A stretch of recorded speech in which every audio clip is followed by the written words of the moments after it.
rizki yang telah engkau tetapkan itu, bagaimana cara kami mendapatkannya supaya dimudahkan rizki itu darimu untuk kami? Allah berikan kemudahan dalam semua bagian hidupnya. Bahasa kerennya sekarang diberi solusi dari semua problem kehidupan. Ada masalah apa? Allah mudahkan. Bahkan urusan rizki pun kata Allah dikirimkan dari sisi yang tidak dia duga. Kalau tiap hari ditunjukkan, tiap hari dilihat, tiap hari disaksikan, tiap hari dirasakan, selama sebulan, selepas sebulan kemudian tidak sadar dengan amalan itu, maka ada yang salah dengan cara berpikir kita. Kita mengawali ibadah Jumat kali ini dengan memanjatkan syukur kita yang sempurna sesuai dengan apa yang kita mampu kepada Allah Subhanahu wa Ta'ala yang telah menganugerahkan limpahan rizki yang begitu luas tak terhingga sampai dengan detik ini di Jumat ketiga di bulan Ramadan 1445 Hijrah. Semoga kita diberikan kemampuan oleh Allah Subhanahu wa Ta'ala untuk konsisten mampu mensyukuri semua nikmat yang Allah anugerahkan kepada kita hingga kita kembali kepada Allah Subhanahu wa Ta'ala dalam kemuliaan dan ringan hisab kita insyaallah. Hadirin sekalian, di antara yang paling banyak didambakan dalam kehidupan dan juga dapat menjadi potensi perdebatan, pertikaian, perselisihan, dan bahkan datangnya serta hadirnya konflik adalah hal terkait dengan rezeki. Setiap orang sangat berharap menginginkan rezeki yang mudah. Setiap orang sangat mendambakan datangnya rezeki yang begitu melimpah. Baik itu harta benda, uangkah, rumahkah, kendaraankah, pakaiankah, makanankah, sandang, pangan, papan, pun demikian dengan keturunan, pun demikian dengan ketenangan, kedamaian, dan lain sebagainya. Demi itu kita bekerja, bahkan ada yang mengatakan kerja begitu keras. Demi itu kadang sebagian orang berselisih. Ada yang saling menyingkirkan, menyungkurkan, menjatuhkan, hanya untuk mendapatkan apa yang didambakan. Untuk itulah kemudian Allah Subhanahu wa Ta'ala memberikan informasi yang tegas kepada setiap hambanya untuk diketahui, bahkan sebelum rizki itu dicari. Dan Allah berikan pelajaran besar bahkan sejak kita dalam kandungan ibunda kita, tanpa mencari, tanpa berselisih, tanpa protes, tanpa bekerja keras, Allah Subhanahu wa Ta'ala menganugerahkan rizki bahkan dari sisi yang tidak diduga. Tidak sulit kita mendapatkannya dan juga tidak sukar kita mengeluarkannya. Baik masuknya, baik bahkan keluarnya. Innallaha huwar razzaqu dzul quwwatil matin. Demikian tegas Allah Subhanahu wa Ta'ala saat akan menutup surah Ad-Dzariyat itu, tepatnya di ayat ke-58. Innallaha, sungguh Allah itu menegaskan, war razzaqu, dialah yang maha mengatur memberikan rizki, dzul quwwatil matin, memiliki kekuatan yang nyata untuk mendatangkan, mengalirkan, mengatur, dan memberikan ruang-ruang terbaik untuk hambanya. Walladzi qaddara fahada, menentukan rizki bagi setiap hambanya, berapa jumlahnya, apa yang kira-kira bermanfaat selama hidupnya sampai pulang, dan berikan petunjuk untuk mendapatkannya, sehingga nyaman dengan itu sampai kembali kepada Allah Subhanahu wa Ta'ala. Allah yang menjelaskan, ini yang baik untukmu, ini yang buruk untukmu. Makan ini supaya engkau sehat dan baik. Jangan dimakan yang ini karena itu ujian bagimu. Ada sesuatu yang tidak baik untuk hidupmu, ada yang kurang sehat untuk kesehatanmu, ada yang tidak sehat untuk imanmu, ada yang tidak sehat bahkan untuk akalmu. Ini jangan diminum, bila engkau minum ini akalmu rusak. Ini jangan dimakan, bila engkau makan ini badanmu sakit. Ini jangan dikonsumsi, bila engkau konsumsi imanmu yang goyah. Ada yang dilarang demi kemaslahatan kita, ada yang diperintahkan untuk dikonsumsi demi kebaikan kita. Hadirin, itulah yang dimaksud dengan rizki. Sejak saat kita dalam kandungan, Allah memerintahkan malaikat untuk mencatat itu semua. Didokumentasikan oleh Al-Imam Al-Bukhari di dalam kitab sahihnya nomor hadis 3208 tersambung melalui sahabat Abdullah bin Mas'ud radhiyallahu taala anhu dari Nabi sallallahu alaihi wasallam. Bahkan beliau mengatakan, "Au kama qala min ar-rawi, haddatsana qala an Abi Abdurrahman Abdullah bin Mas'ud radhiyallahu taala anhu, anin Nabi sallallahu alaihi wasallam wa huwa shadiqul masduq." Dari Abu Abdurrahman Abdullah bin Mas'ud radhiyallahu taala anhu, hadis ini tersambung kepada Nabi sallallahu alaihi wasallam sedangkan beliau as-shadiqul masduq. Jika ada di dalam sanad hadis keterangan as-shadiqul masduq, ini menunjukkan bahwa hadis ini akan berisi informasi yang gaib, informasi yang tidak banyak orang mengetahuinya melalui jalur standar. Karena itu yang pertama harus ditanamkan pada jiwa kita adalah keyakinan tanpa ragu. Ditegaskanlah sifat Nabi yang pertama as-shadiq, orangnya selalu benar, tidak pernah berdusta. Karena sifatnya selalu benar, dibenarkan bahkan oleh lawannya, maka bagi insan yang beriman tidak ada celah untuk meragukannya. Al-masduq, sifat dibenarkan. Ada orang benar, tapi belum tentu orang membenarkannya. Nabi punya dua sifat yang bersamaan. Orangnya benar, dibenarkan bahkan oleh lawannya sekalipun. Musuhnya anti kepada Nabi bukan menolak kebenaran yang Nabi bawa. Tapi sejarah membuktikan karena khawatir hilang gengsinya, khawatir hilang prestisenya, khawatir hilang popularitasnya. Itu yang menjadikan mereka menolak Nabi. Bukan karena mereka anti dengan kebenaran yang dibawa Nabi. Itulah as-shadiqul masduq. Jadi jika lawannya saja membenarkan Nabi, maka kita sebagai umatnya mutlak meyakini kebenaran yang dibawa Nabi tanpa ragu sedikit pun.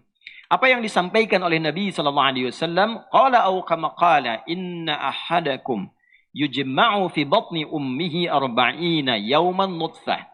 Inna ahadakum, setiap kalian, kata Nabi SAW, secara umumnya, yujma'u khalquhu, saat mulai proses dicipta oleh Allah Subhanahu wa taala, arba'ina yauman fi batni ummih, 40 hari pertama di dalam perut ibundanya nutfah, berbentuk campuran antara spermatozoa dengan ovum, berproses. Thumma yakunu 'alaqatan mithla dzalik, kemudian 40 hari yang kedua berbentuk zigot yang telah menempel di dinding rahim.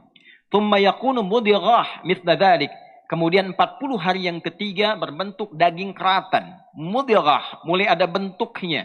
40 hari ketiga artinya 4 bulan.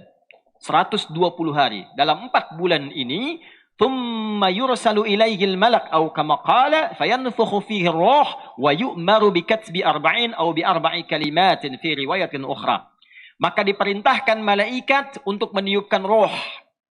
Usia 4 bulan kandungan sudah ada roh ditiupkan oleh malaikat atas perintah Allah. Setelah ditiupkan itu diperintahkan malaikat ini oleh Allah untuk menetapkan 4 hal. Yang pertama, bikatsbi amalihi, mencatat, menetapkan amal. Apa yang kita kerjakan catat, apa yang kita kerjakan catat. Diberikan petunjuk untuk mengerjakan segala kehidupan kita. Kalau mengerjakan yang baik, ini hasilnya. Kalau mengerjakan yang buruk, ini konsekuensinya. Itulah sebabnya kita diberi petunjuk oleh Allah lewat Al-Quran. Kalau berkata baik, ini konsekuensinya. Kalau berkata-kata kotor, ini akibatnya. Kalau ada orang berbagi kebaikan, ini akibatnya. Pahala dunianya seperti ini, di akhiratnya mendapatkan ini. Kalau mencuri, korupsi, menyogok, ini akibatnya. Di dunia mendapatkan celaan, mendapatkan bulian, di akhirat kalau tidak tobat, mendapatkan siksa yang telah menanti. Demikian diterangkan tentang amal. Kemudian yang kedua, ini yang paling menarik, wa rizqahu, uktub amaluhu wa rizqah. Bikatsbi rizqihi, bikatsbi amalihi wa rizqih. Bersamaan dengan pekerjaan kita, beraktivitas, Allah perintahkan malaikat, tetapkan rizkinya. Tuliskan rizkinya. Tuliskan rizkinya sesuai dengan kebutuhan ia selama hidup berdasarkan amal pekerjaan yang akan ia jalani. Hadis ini menegaskan kepada kita bahwa tidak ada satupun manusia yang hidup yang tidak mendapatkan bagian rizki dalam hidupnya. Sepanjang hidup, Allah telah tetapkan rizkinya. Walladzi qaddara, Allah menetapkan sesuai ukuran maslahat hidup. Si fulan sekian. Ada yang 1 miliar, ada yang 100 miliar, ada yang 1 triliun. Sesuai maslahat hidupnya. Bagaimana rizki itu mendukung amalnya supaya soleh. Itulah sebabnya di hadis ini amal didahulukan sebelum rizki. Untuk menunjukkan pesan bahwa rizki itu diberikan untuk mensupport amal supaya menjadi amal yang soleh. Diberikan pakaian rizki. Bagaimana pakaian itu menjadi soleh? Dipakai sholat, dipakai baca Al-Quran, dipakai bekerja mencari yang halal, dipakai belajar. Rizki itu digunakan mendukung amal supaya soleh. Bukan untuk merusak amal. Beli baju dipakai untuk tawuran. Beli baju dipakai untuk bikin hoax. Beli baju dipakai untuk maksiat. Ada orang yang sekarang beli baju untuk dibuka bajunya. Dibuka auratnya. Bukan itu tujuan utama dalam rizki. Maka demikian kemudian Allah tegaskan, wa fis samai rizqukum wa ma tu'adun. Di surah Az-Zariyat surah 51 ayat 22 itu. Dan telah ditetapkan di langit rizki setiap kita dan dijanjikan akan diberikan mengiringi amal perbuatan kita. Lapar, perbuatannya ingin makan, maka dikirimkan rizki supaya dimakan. Diatur mana yang menyehatkan, mana yang menyakitkan. Makanlah ini, tinggalkan ini. Itulah sebabnya Allah terangkan, ini makanan yang halal, ini makanan yang haram. Ada yang sifatnya untuk akal kita, supaya nggak banyak pikiran. Allah larang jangan korupsi, jangan mencuri. Karena kalau engkau makan dari hasil curian, pikiranmu terganggu. Otakmu terganggu. Jalan pikiranmu gelisah, tidak nyaman hidup. Itu yang membuat stres meningkat. Dan tidak jarang orang sakit bukan karena makanannya tidak enak, tapi cara mencarinya yang tidak benar. Ada makanan yang bisa merusak iman. Allah haramkan misalnya babi sebagai ujian. Allah haramkan makanan-makanan tertentu sebagai ujian. Akal bertanya masih bisa dijawab. Karena memang tujuan ini diberikan oleh Allah sebagai ujian iman bagi kita. Dimakan imannya yang rusak. Akalnya belum tentu. Ada yang ketika dikonsumsi menyehatkan untuk akal. Silahkan konsumsi. Banyak makanan-makanan sehat. Tapi Allah larang. Jangan makan yang ini. Jangan minum yang ini. Allah larangkan khamar. Allah larangkan minuman keras, dilarang nyabu, dilarang narkotik. Kenapa? Merusak akal. Inilah pembagian pengaturan sesuai dengan maslahat hidup. Diberikan oleh Allah setiap hamba rizki yang tetap tidak akan tertukar sesuai dengan maslahat hidup kita. Walladzi qaddara ditentukan oleh Allah beda-beda setiap kita. Mungkin bisa sama dan mungkin bisa berbeda sesuai dengan maslahat hidup kita. Tapi kesimpulannya, kalau kita sudah diberikan teratur oleh Allah, maka jangan pernah kita merasa iri dengan rizki yang didapatkan oleh orang lain. Karena belum tentu ketika kita seperti si fulan, kita akan taat kepada Allah. Akan maslahat hidup kita. Allah tetapkan kadarnya sekian, tiba-tiba si fulan mencuri, si fulan korupsi. Ketika diambil harta yang bukan haknya itu, itulah yang akan merubah maslahat menjadi maksiat. Maslahat menjadi maksiat karena di luar batas kewajaran. Di luar apa yang telah Allah tetapkan. Pertanyaannya sekarang, ya Allah, dari rizki yang telah Engkau tetapkan itu, bagaimana cara kami mendapatkannya supaya dimudahkan rizki itu darimu untuk kami, maslahat penggunaannya, rahmat pengiringannya, dan diterima oleh Allah sampai pulang kepadanya untuk mendapatkan nilai-nilai hisab yang ringan dan surga yang berkah. Hadirin, ada dua cara secara umum dalam Al-Quran yang memberikan jalan kepada kita untuk cepat mendapatkan rezeki. Jalan pertama secara cepat adalah jalan pendekatan kepada Allah sang pemilik rezeki. Taqarrub ilallahir razzaq. Kita memiliki teori. Orang yang punya kedekatan dengan sosok tertentu yang punya kuasa, maka aksesnya terbuka. Anda dekat dengan pejabat punya akses. Maka akses dibuka. Ingin apa? Mudah. Ingin masuk? Lancar. Ingin masuk ke tempat tertentu. Kenal dengan pemiliknya. Diberitahu penjaganya, ini saya kenal pemiliknya. Penjaga pun sudah kenal. Mudah. Tanpa periksa, akses gampang. Itu teori pertama. Maka dengan cara berpikir seperti itu, Al-Quran mengajak kita merenungkan dengan lebih dalam. Kalau engkau urusan dunia, cepat sekali berpikirmu. Pintar sekali akalmu. Cepat sekali kesimpulanmu. Dekati dia, engkau akan dibuka aksesnya. Kenapa ketika urusan dengan Allah, cara berpikir seperti itu kemudian tidak menjadi mudah untuk ditampilkan? Sedangkan kita mengatakan orang beriman, yakin tanpa ragu. Kenapa kita tidak coba cara yang pertama? Dan Allah tegaskan, dekati Allah, sang pemilik rezeki. Dekati Allah. Dan ketika kita bertanya bagaimana cara mendekati Allah, maka kalimat yang begitu mencengangkan terkait dengan bulan saat kita hadir kali ini, yaitu dengan cara peningkatan takwa. Mendekati Allah dengan cara meningkatkan takwa. Quran surah ke-65 di akhir ayat kedua sampai di awal ayat ketiga, bahkan menyambung ke keempatnya. Wa may yattaqillaha yaj'al lahu makhraja wa yarzuqhu min haitsu la yahtasib. Siapapun tanpa kecuali, tidak peduli besar, kecil, laki-laki, perempuan, tua, muda, siapapun dia, bagaimanapun status sosialnya, kata Allah, yang mau meningkatkan takwanya kepada Allah, mendekati Allah dengan amalan takwa, dekati Allah dengan takwa, yaj'al lahu makhraja. Allah berikan kemudahan dalam semua bagian hidupnya.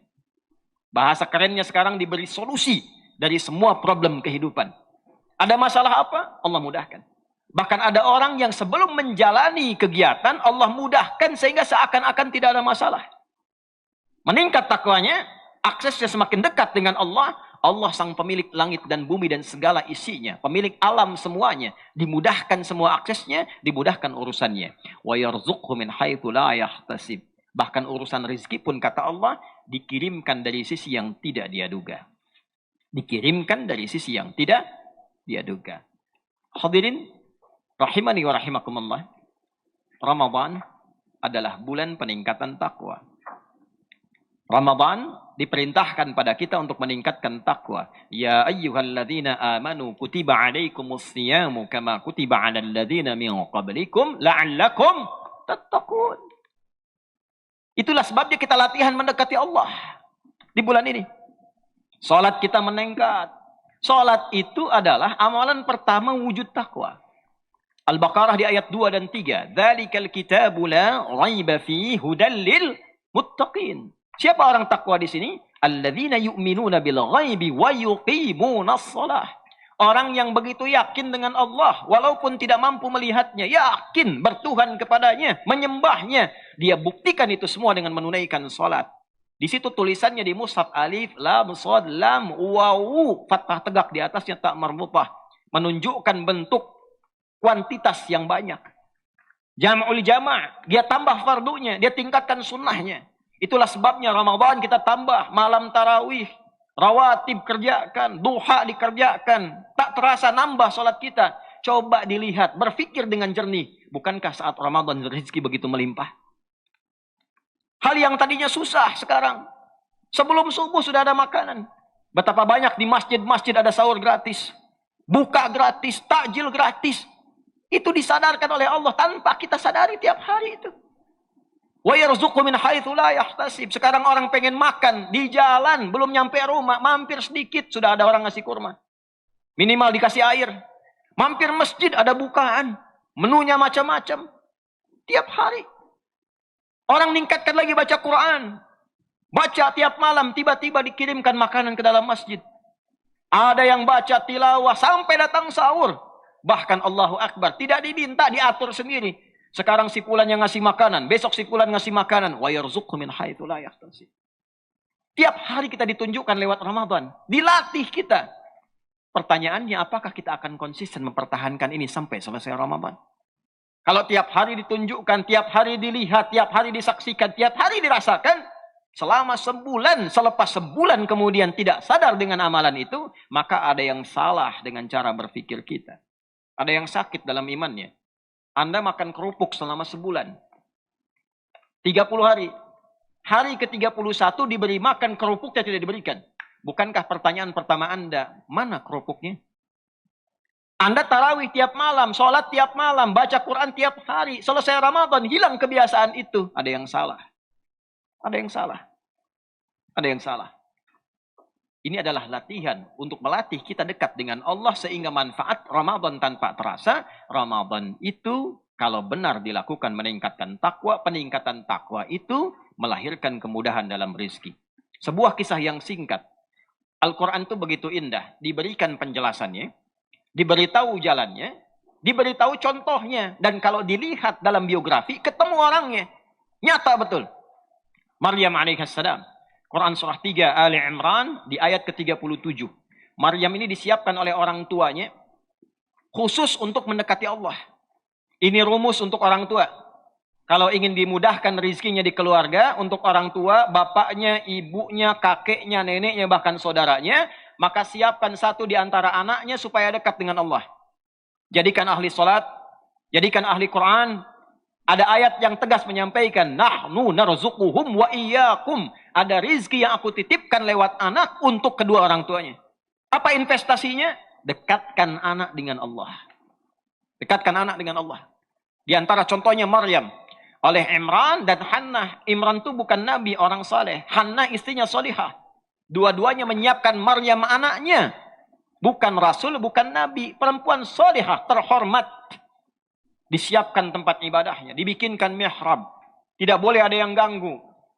Imran meninggal sebelum anaknya tumbuh. Begitu lahir, meninggal dunia. Tidak sempat melihat Maryam. Tapi pesannya Imran kepada istrinya, teruskan, jaga anak supaya dekat Allah.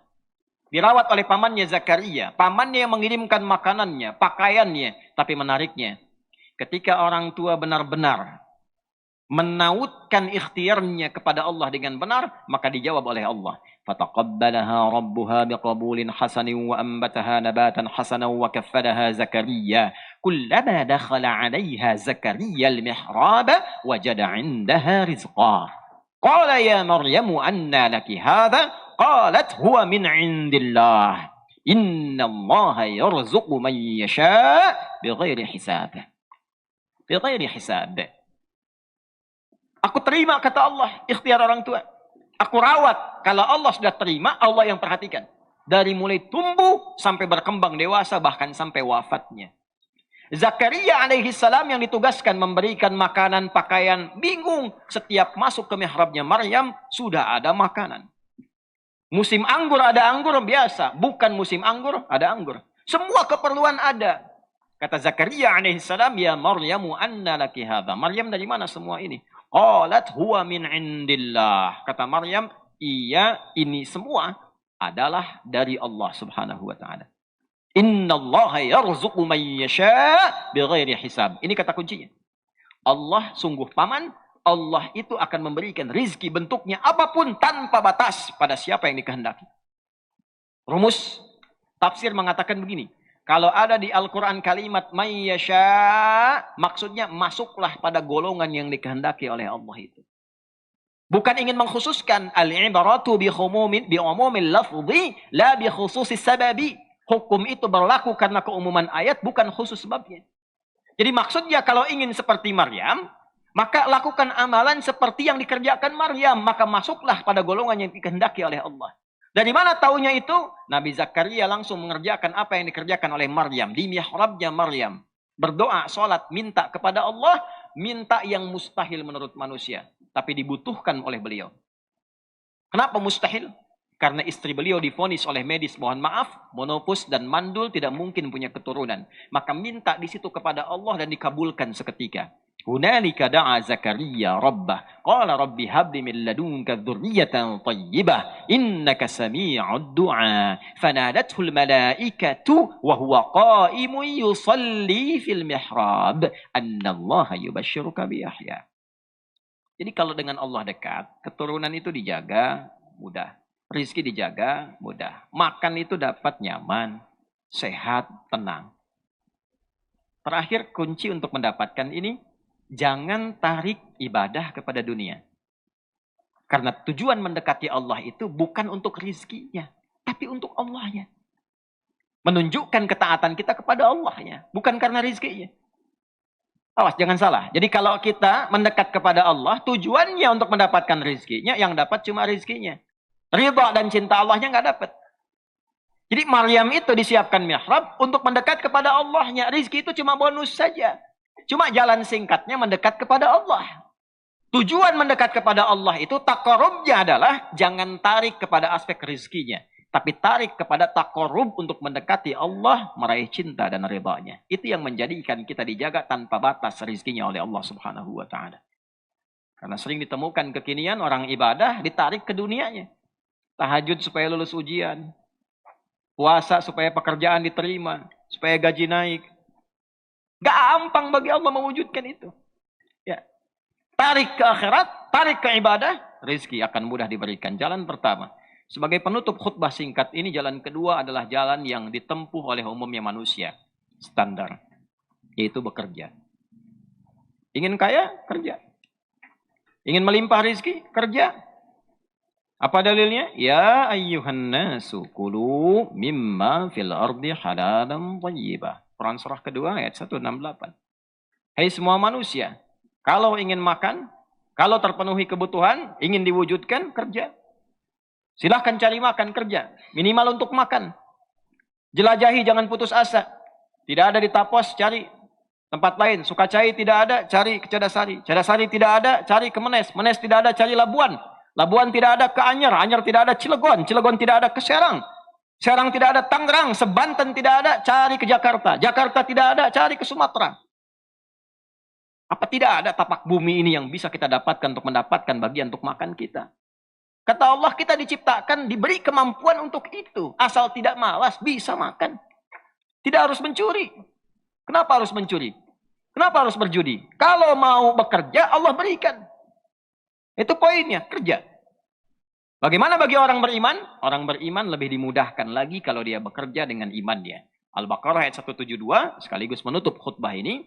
Ya ayyuhalladzina amanu kulu min thayyibati ma razaqnakum. Hai orang-orang yang telah punya iman, carilah kerja itu dengan imanmu. Maka akan dikirimkan kepadamu oleh Allah yang Maha Agung rizki yang baik-baik. Cari kerja pakai iman. Cari kerja pakai iman itu jangan cari hal-hal yang Allah larang. Jangan cari kerja di tempat maksiat. Jangan cari kerja di tempat orang-orang yang menjauhkan kita dari Allah. Kerjanya benar, tapi cara kerjanya tidak benar. Kerja meninggalkan Jumat, kerja meninggalkan sholat. Maka coba dilihat di ayat Jumat di ujungnya. Wallahu khairur raziqin. Ada orang tega meninggalkan Jumat itu karena alasan ingin dapat pekerjaan. Ingin jaga toko. Ingin jaga pekerjaan tertentu. Wataroku kaqaima. Di era Nabi ada orang dagang ditinggalkan nabinya. Sedang berkhutbah. Qul ma indallahi khairu minal lahwi wa minat tijarah. Katakan Muhammad pada mereka. Jumatan itu lebih bagus. Sholat itu lebih bagus. Zikir kepada Allah lebih bagus. Dibandingkan dengan pekerjaan yang sia-sia. Atau mencari keuntungan lewat dagang, lewat pekerjaan yang tidak engkau sadari menjerumuskan engkau pada keburukan. Wallahu khairur raziqin. Bukankah engkau sadar Allah yang punya rizki dan Allah yang terbaik dalam memberikan rizki? Anda tahu rizki punya Allah. Allah yang kasih. Tapi Anda melakukan pekerjaan yang tidak disukai oleh Allah. Bagaimana itu bisa berkah dalam kehidupan? Maka silahkan cari rizki dengan iman. Bekerja secara standar. Maka Allah berikan kepada kita. Kalau ingin akses cepat, dekati Allah lewat amal saleh, tingkatkan amal ibadah kita, tapi jangan tarik urusan akhirat ke dunia. Alasan yang paling gampang adalah cari cinta dan ridha Allah, maka dunia bahkan langit dan bumi dibuka keberkahannya untuk kita. Demikian disampaikan di Quran surah ke-7 Al-A'raf ayat 96. Walau anna ahlal qura amanu wattaqau lafatahna alaihim barakatim minas sama'i wal ard. Kalau satu komplek, satu kampung, satu desa, bahkan satu negara, satu negeri mau meningkatkan iman dan takwanya kepada Allah, akan dibuka akses langit dan bumi untuk melimpahkan keberkahan selama ia hidup sampai kembali kepada Allah Subhanahu wa taala. Barakallahu li wa lakum fil Qur'anil azim wa nafa'ni wa iyyakum bima fihi minal ayati wa dzikril hakim wa taqabbala minni wa minkum tilawatahu innahu huwas samiul alim. Ud'ullaha yastajib lakum jami'an.